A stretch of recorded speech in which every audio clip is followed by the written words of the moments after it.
With supply availability being unreliable at best, you may want to add an air rifle to your survival arsenal. If you follow along, I'll tell you why.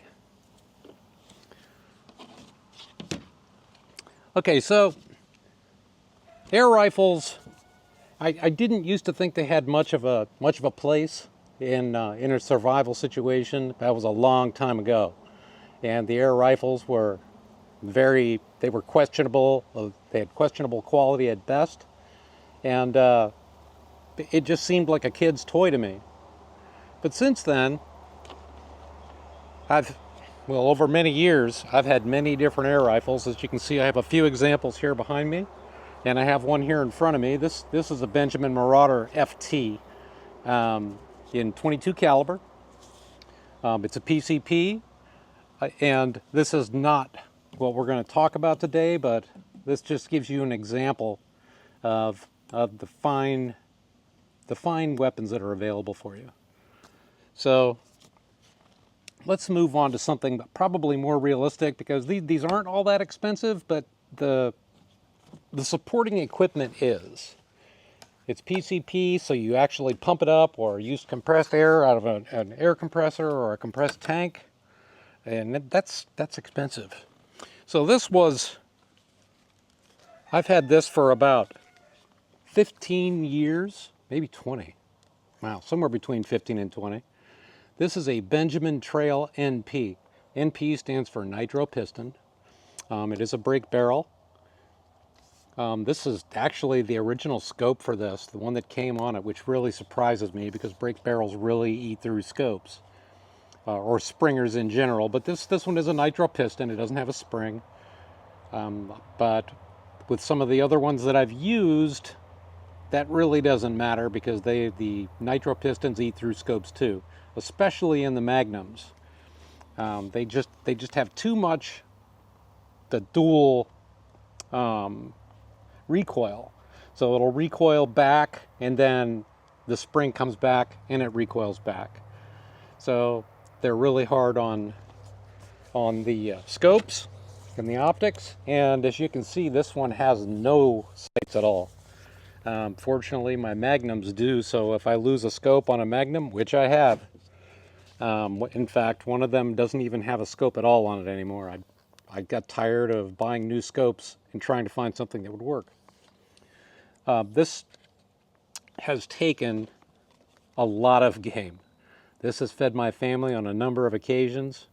My daughters are both adults now, and I remember when and we had come home and there were 2 rabbits eating the kale out of my wife's garden, and this Gamo, or this Trail NP took them both. These are available. You're completely anonymous when you buy these. If you make a cash purchase, they're not firearms. They're considered just a sporting good. So you can order one of these online and have it delivered right to your house with scope, with order pellets and everything else. So let's take a look at some of the other types of air rifles. This is also a Springer. This is German made. It's an RWS 48. This is a fine piece of equipment, and you can tell it's built like a tank. I haven't gone through a scope on this one yet, but it is a side lever instead of a break barrel, so there's no possibility of a barrel droop later. So how you cock this, you just pull this lever down, and then you put your pellet in here, and then you bring this back, and you're good to go. These German made, like the RWS, and there are a lot of German made rifles. They're very high quality, really good build quality, but they can be pretty challenging to shoot well, and that's a problem for a lot of people if you're not used to it. And then you enter something like this. This is the Gamo Bone Collector in 22. All of my air rifles are 22. but the Bone Collector is new to me. I haven't really broken it in yet, and it shows. I'll show a crony of this, of a few pellets from this in the beginning, and it'll show you that they're just not all that accurate until they break in. Got a lot of seals in the nitro piston that haven't really found their place yet, so you're going to have a lot of deviation there. The only beef that I have with this one is the scope that came with it. It doesn't have an adjustable objective, and of course the focal plane on this focuses at 100 yards. These are not 100-yard rifles. They will shoot accurately at 100 yards. They can, absolutely, but they're not going to have enough energy to do what you want it to do at 100 yards, unless your goal is to punch through a piece of paper. My goal with any of these is hunting. So I'm looking at probably 35 to 40 yards max. So ammunition availability as well. You know, even with a 22 long rifle, there are times when you just can't find what you want. But this one shoots the best. These Barracuda Hunter Extremes in 18.52 grain. There are some other ones that are 19 grains, but this one really likes the 18.52s. All of my air rifles shoot these acceptably well. So these are Crossman Premier 14.3 grain domed ultra magnums. These are available everywhere. You can buy these probably at your Walmart, and they're very cheap.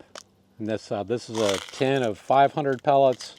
I don't know what this can cost me. I bought so many of these a long time ago, but I would guess they're probably 10 bucks. The Barracudas that this particular gun really likes, they cost a 200 pellet tin cost about 15 bucks on Amazon. So you can find these anywhere. You can order them right to your house. No checks, no nothing. So with that said, I would highly suggest that you add something like this. The skills that you learn on this, or that you train on this, map directly. The fundamentals of marksmanship are important, and they're consistent with a regular rifle.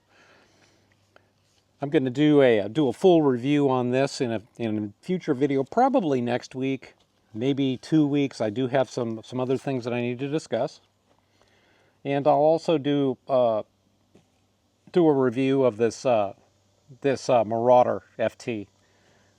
But that's going to be down the road a little bit, because I just don't view it as viable for most people to spend what you have to spend for a PCP rifle, and then I have a pump that I use for this, a regular, like a bicycle pump. But the pumps for this obviously takes 3,000 pounds of pressure, so the pumps are a little bit more robust, and they're a little bit more expensive. And by the time you get done, you've got, roughly $1,200 wrapped up in an air rifle. And that's not good for anybody. So yeah, you should have one. They're whisper quiet. They don't, let's see.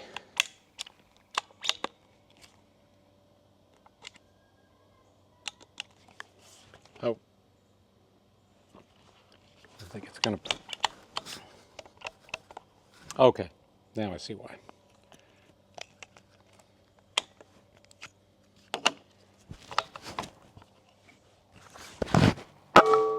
That's it. I mean, now I want to talk about the advertised velocities and the reality. They'll advertise velocities of, this one in particular was 1,100 feet per second. Not even close to real, and nor do you want it to be. You don't want anything in a pellet rifle that breaks the sound barrier. because it's going to go transonic very quickly. It's a very light projectile. It's not going to hold its energy very well, and once it breaks the transonic barrier, the shock wave is going to smack into the back of the pellet, and nobody knows where it's going to go. So you want to keep them below sonic, and that's pretty easy to do. I've already cronied this, and it's I'm not sure what the average is right now, but it'll be in the video, but I believe it was under 690 feet per second, or just at that level, which is perfect. Because at that speed, this pellet's going to go into small game. Squirrels, pigeons, just about any rodent, rat, up to a possum, maybe a raccoon, depending on how good a shot you are. And these will continue to put food on your plate for a long time. So, like I said, I've had this one for a lot of years. And this was not a very expensive rifle. And I haven't done a thing to it other than clean it once in a while. And it has consistently taken game. Okay, I hope you like this video, and I hope you like and subscribe.